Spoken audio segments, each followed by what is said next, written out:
I love Amon-Ra St. Brown. I love him. I thought he would have been perfect. I thought he would have been absolutely perfect for Green Bay. Look at the release. There's your separation. Great route. Stutter and go. Gets by clean. That is unbelievable. Maybe the greatest catch I've ever seen. Green Bay. Oh, man. Matt Harmon. This is a team that Aaron Rodgers comes out draft day. Day before the draft says, I want to get traded. I want out of Green Bay. And you would think, I hate it here. I hate it here. He's texting his teammates, see ya, bye. You would think that Green Bay's front office would get the message, right? Like, okay, maybe we should, instead of drafting a quarterback, moving up to draft a quarterback in the first round, instead of drafting a running back in the second round, I don't know, maybe we should sort of get Aaron Rodgers some help. I don't know. No, they don't do that. They don't do that in the first round. I thought there was a bunch of candidates that they could have taken in the first round. They didn't do that in the second round. They waited till late in the third round, and then when they do, they make the most white bread vanilla pick ever. Amari Rodgers, hey, no disrespect to Amari Rodgers. I think he's going to be a fine professional. I really do. But we're talking about a slot man. I mean, we're talking about a slot wide receiver, 4.51 speed, didn't show a lot of dynamic playmaking ability. I thought his after the catch ability was non-existent. Yeah. I didn't understand the pick. Did you see Rap Sheet out there this morning, like clearly doing some Green Bay Gutekunst PR, saying about how like last year they tried to trade up for Justin Jefferson, and they were going to draft Brandon Ayuk, but they got drafted ahead of him. So we pivoted completely and drafted the quarterback of the future. It's like, well, okay, if I send you to the store to get me ingredients for a cake, but you just come back with a thing of Oreos, like, okay, but that's not what I asked for, right? Like, you just didn't get the cake ingredients. It's not good enough, right? This is not what you look for. If you look at this receiver core, like, let's just say for a second, Amari Rodgers turns into a solid slot receiver. Like, behind a guy in Devontae Adams, who's one of the best, if not the best receivers in football, like, he's going to command 150, 160 targets bare minimum every single year. Allen Lazard, MVS, and now Amari Rodgers. Like, by the way, Robert Tonyan just consistently gets slept on, but he proved himself to be a pretty decent guy last year. You have one of the best running backs in the NFL too.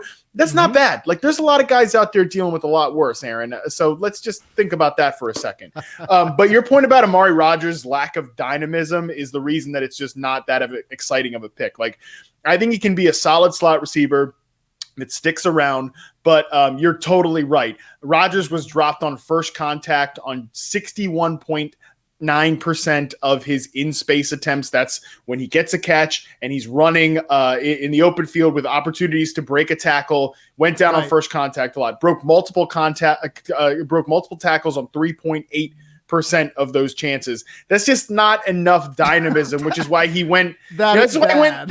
Right. That's why he went. Late day 2. Right. That he wasn't up there with like the Rondale Moores or the Kadarius Toney. Like, I've got questions about those prospects, but at least they're going to be dynamic on those plays. They had a great offense last year. We know that. But I guess my counter argument to that would be, how much of that was Aaron Rodgers just elevating everyone? Because you take Aaron Rodgers off that football team and put in a replacement level quarterback. Put in Jordan Love. Put in Jordan Love. Is that offense gonna is that a top 10 offense that Rodgers elevated to 1? No.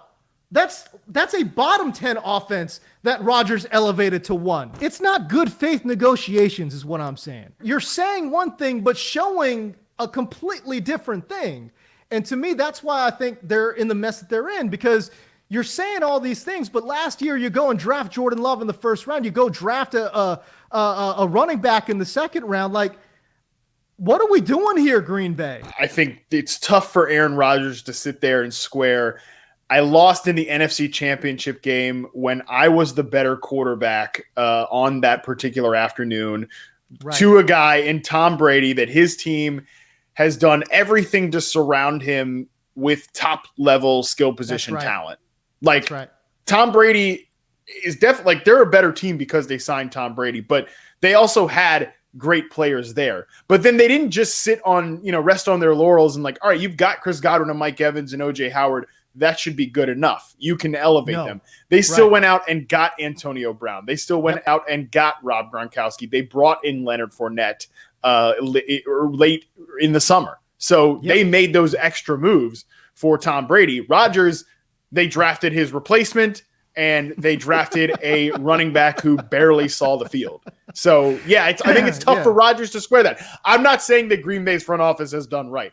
It's not what I would have done. I would have signed one of these receivers in free agency. I would have figured something out. You could always figure something out. Their problem is that they are basically counting on Aaron to elevate them, and now Aaron doesn't really want to do that anymore. And oh, by the way, James, you're totally right to mention that Aaron Rodgers is elevating this offense. Like, this is the thing we always wanted to see. We're always sitting there. Now, obviously, I think the 49ers have gotten fed up with this, but we always talk about like this Shanahan offshoot model. Like, we're always seeing guys like Kirk Cousins and Jimmy Garoppolo. We're seeing those guys run it. All we want to know is like, or even Ryan Tannehill. And like Tannehill's one of the most efficient quarterbacks in the NFL right now because he's in the offshoot of that offense. Now we're seeing what it looks like when a future Hall of Famer, like one of the best passers we've ever seen, grace earth, is like running that offense, and they're about to screw it up. It's a shame.